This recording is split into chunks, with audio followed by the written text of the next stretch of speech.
What's up, everybody? Welcome to Podcast Now. I'm Alex. In this video, I want to talk about the rumored Assassin's Creed Black Flag remake yet again. Still in the AC mood. And, what's interesting about this, and what I want to kind of focus this video on, I've classically defended having Assassin's Creed 1 and really focusing my efforts on, okay, why would you pick Black Flag, right? Now, actually, there is a couple of reasons, and one reason I want to kind of introduce in this video. I've talked a lot about Assassin's Creed 1 and the golden years, right? Not that Black Flag is not good. It's one of the best. It's one of the best, if not the absolute best pirate game actually ever created. So I'm not really against it, and we'll talk about that as this video goes. But, I've largely focused on, okay, why not 1? Why not go back to the Ezio stuff? And, that was kind of the golden years of Assassin's Creed 2, Brotherhood Revelations. But, in hindsight, they really held it together for quite a while. When you look at 3, when you look at Unity and Syndicate, like, it was strong, and it's still really, I think, a strong franchise for the most part to this day. But one thing I was thinking about, I was coming up with this idea, hey, I just want to talk about Black Flag, and I was thinking, okay, why do you pick Black Flag? And well, one reason, of course, is because this is this rumored game. The rumored developer, of course, is the developer that made Skull and Bones, right? So they're already used to the naval stuff, the sea stuff, and you just kind of move them over, and you do this. Okay, but why 4? Well, 4 has aged really well. 4, again, is kind of the ultimate pirate game, so I think that has a lot to do with it. I did not know that largely, like, when you go to look this stuff up, numbers are not perfect, but this is largely speculated as the highest selling Assassin's Creed game to date, somewhere in the range of like 15 or so million units. Some places put it more at like 16 to 18, some put it a little bit lower, so let's just say somewhere in that 15 million range. And Ubisoft themselves, I think a couple years ago, confirmed that 34 million people have played the game. Now, it's probably a pretty good split of 50-50 between it being free and then it being sold. I guess technically 17 million would literally be half, right? 17 million people bought it, 17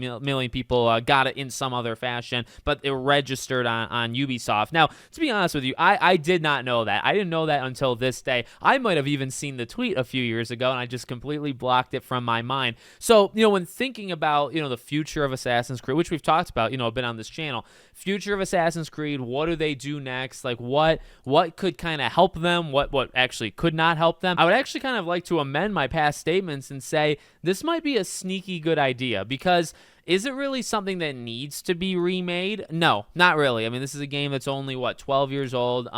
Yet again, I mean, remakes are generally happening now anywhere between like 8-9 years after a game comes out and then kind of later, right? So it does fall in the range of, and I've said this before, you're going to get games from like 08, 09, 10, 11, 12, 13.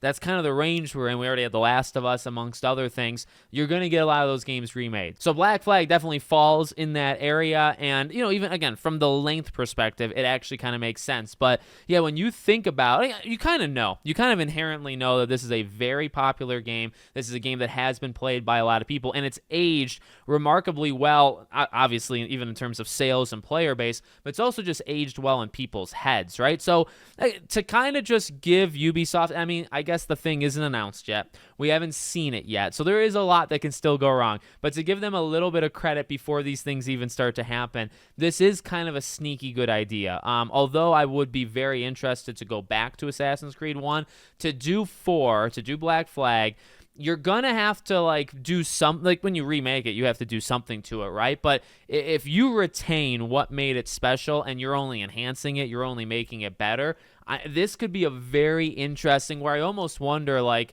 compared to the newer games, like, does it outdo Mirage? Does it outdo Shadows? Does it outdo basically some of the lower end sales? And I mean, Shadows is still new and still has opportunity to do something, but does it outperform some of the games that have come out literally right now? And by the way, does it do it with sales, right?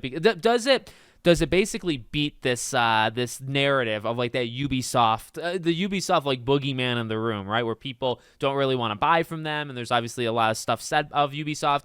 Does Black Flag kind of beat that, where people look past it to play a game that they think and they know is like legitimately great, right? So I mean, I don't know, just almost a different way of looking at it. Like, it always felt weird to me. It still is going to feel like a game that you don't necessarily have to do. And by the way, maybe I just feel like that because I'm sure different people feel different ways, but I just replayed this. I replayed this game, I think, 2 years ago in the summer, and I think I did a retrospective even on it on one of these channels, and I loved it. I mean, I think it still holds up extremely well. Again, the pirate stuff, of course, is always going to get me. But, so maybe it's a biasness where it's like, the game is old. It is older, right? And some people, by the way, have probably never played it. But at the same time, it's like, well, I just played it a few years ago, so it's fresh in my head. And it doesn't really need, at least in my opinion. Now, we'll see. We'll see what they actually enhance. There's been rumors of kind of almost like the nature elements of it, like kind of the look and stuff like that, like how things react to you and stuff. You think about how good Shadows looks, by the way, and how reactionary the environment is.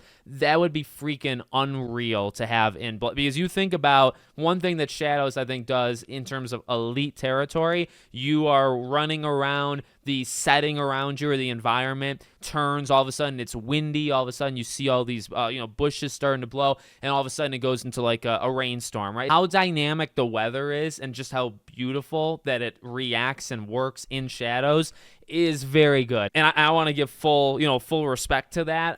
If you can move that over, because Black Flag already had similar-ish thing, right? You're on the sea, you're sailing, and all of a sudden the waters get choppy. All of a sudden it freaking starts bursting out into rain, and you feel like you're in Pirates 3, right? Like if you can do that, but in 2025 visuals, oh my, you don't really need to change anything besides that, and I would buy it maybe 10 different times. So we'll see. We'll see what happens, but I'm starting to kind of come around to the idea, not just because, it does fall, I think, in reasonable ranges where you would do stuff like this, but also thinking about it how Ubisoft would think about it. Skull and Bones team, give them something to do, give them something maybe they're comfortable with that they can maybe excel on, and then also thinking about like, well, what has aged well, what has always done well, it's actually Black Flag, so I'm starting to get why Black Flag actually would be the pioneer, of their remakes, because they don't do this all that often, right? So let me know what you guys think in the comments. Make sure, as always, you're subscribed to the channel, bell icon turned on, and I hope to see you all on the next one.